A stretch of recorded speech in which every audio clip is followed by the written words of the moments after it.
राम राम भाई सारे भैया ने। आज 75 हार्ड डे का था अपना 5वां दिन। सेम प्रोसेस रहेगा। सुबह उठे और फिर किया हमने गर्म पानी पीने के बाद फिर हम करेंगे स्टेडियम जाने की तैयारी। गर्म पानी सुबह सुबह सेहत के लिए अच्छा होता है। और फिर हमने कर दी पैकिंग स्टार्ट।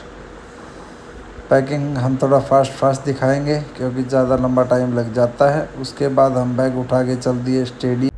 आज पेन पट में थोड़ा ज़्यादा है इसलिए हम थोड़ा 10 मिनट लेट उठे हैं। और फिर ये हमारी रास्ते की है। ये देखो दिन थोड़ा थोड़ा निकल चुका था क्योंकि आज हम 4:10 पे उठे हैं। फिर हम पहुंच गए स्टेडियम। लेकिन आज भी हमसे पहले कोई नहीं मिला। सबसे पहले स्टेडियम में हम ही आते हैं। कल एक अंकल आंटी मिले थे, लेकिन 5 दिन से सबसे पहले हम ही आते हैं। फिर हमने स्टार्ट किया मेडिटेशन। उसके बाद हम स्टार्ट करेंगे पट पे थोड़ा मलहम वगैरह लगा के वार्म अप करने की कोशिश करेंगे क्योंकि रनिंग का टास्क आज थोड़ा मुश्किल दिखाई दे रहा है। फिर हमने रनिंग की कोशिश की लेकिन हमारी पट ने बिल्कुल ही जवाब दे दिया।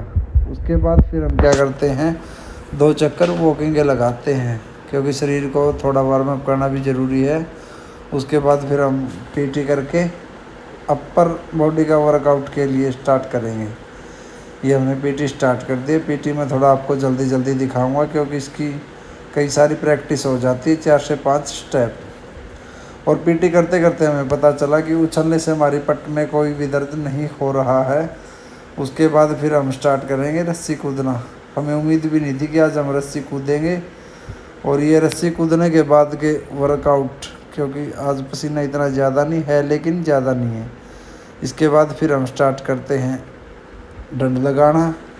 डंड के आज हम 3 से 4 स्टेप करेंगे क्योंकि आज पाटे नहीं है तो पूरा वर्कआउट डंड के थ्रू ही कर देंगे। फिर हम इसके बाद लगाएंगे डिप्स लगाने के बाद वही हमारा 6 स्टेप का वर्कआउट स्टार्ट हो जाएगा क्योंकि प्रैक्टिस आज कुछ ज़्यादा नहीं की है, हल्की प्रैक्टिस चली है क्योंकि हमारे पाँव में बहुत ही ज़्यादा दर्द था, पाँव में मतलब पट में। तो ये हमारे फेवरेट प्रैक्टिस, जैसे मैं बताता हूँ कभी ट्राई करना। बहुत जल्दी हमारे पेट में खिंचाव स्टार्ट हो जाता है। फिर वर्कआउट के बाद ये हमारी वर्कआउट के बाद की सिचुएशन। पसीना आज भी हमने अच्छा निकाल दिया है। फिर हम पसीना निकाल के चले घर की तरफ। बाइक उठाई और ये देखो हम निकल दिए स्टेडियम से बाहर क्योंकि आज वर्कआउट नॉर्मल था।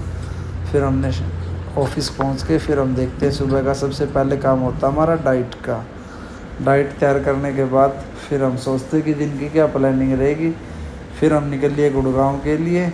और ये हमारा गुड़गांव का ऑफिस है क्योंकि अब ज़्यादातर हम गुड़गांव ही 4 से 5 दिन एक वीक में वहाँ लगाएंगे। फिर वहाँ निकल दिए हम एक बिल्डिंग देखने के लिए क्योंकि हम एक नई बिल्डिंग वहाँ ले रहे हैं रेंट पे। तो ये फ्लैट है उसका। तो आप बताना कैसा रहा फ्लैट। वहाँ से आने के बाद फिर हमने स्टार्ट कर दी इंग्लिश स्पीकिंग की क्लास। फिर हम चल दिए शाम को स्टेडियम में। सीधा वर्कआउट नहीं हो रहा था इसलिए हमने थोड़ी उल्टी रेस लगा दी। और फिर वहाँ होने के बाद हमने थोड़ा उल्टा रेस लगाने की कोशिश की। हल्की रेस हमने फिर एक चक्कर लगा दिया। उसके बाद हमने रस्सी कूदना स्टार्ट किया, रस्सी के 2 सेट करके। उसके बाद हमने स्टार्ट किया स्पाटे। अच्छा वार्म अप होने के बाद हमारी पट का दर्द बिल्कुल गायब ही हो गया था। उसके बाद फिर हम मारेंगे डंड के भी हम 2 सेट करेंगे, 3 डंड के 3 सेट लगा के फिर हम करेंगे डिप्स और डंड अपना दोनों खींच के चल रहा है। अभी देखते हैं कैसी कटिंग आती है शरीर में। ये वर्कआउट के बाद का पसीना है। फिर हम 6 सेट की प्रैक्टिस स्टार्ट करेंगे गौरव की मदद से। इसके भी हम 3 से 4 सेट करेंगे क्योंकि अपना मेन मकसद यही है कि शरीर की कटिंग आना बहुत ज़रूरी है। और इन 75 डे में मैं आपको कटिंग ला के दिखाऊँगा। कोशिश रहेगी आप दोस्तों का साथ रहा तो उसके बाद रूम पे आके फिर हम किताब पढ़ें। कवि कहता है, व्यक्तित्व आधारित नीति शास्त्र छलपूर्ण और भ्रामक है। इसकी तकनीकों और तुरंत समाधानों से उच्च गुणवत्ता के परिणाम पाने के प्रयास उतने ही सफल होते हैं जितने कि डार्ट्रेक्स के नक्शे पर शिकागो की किसी जगह पर पूछने का प्रयास। तो ये रही आज की हमारी सेल्फी। गुड नाइट दोस्तों।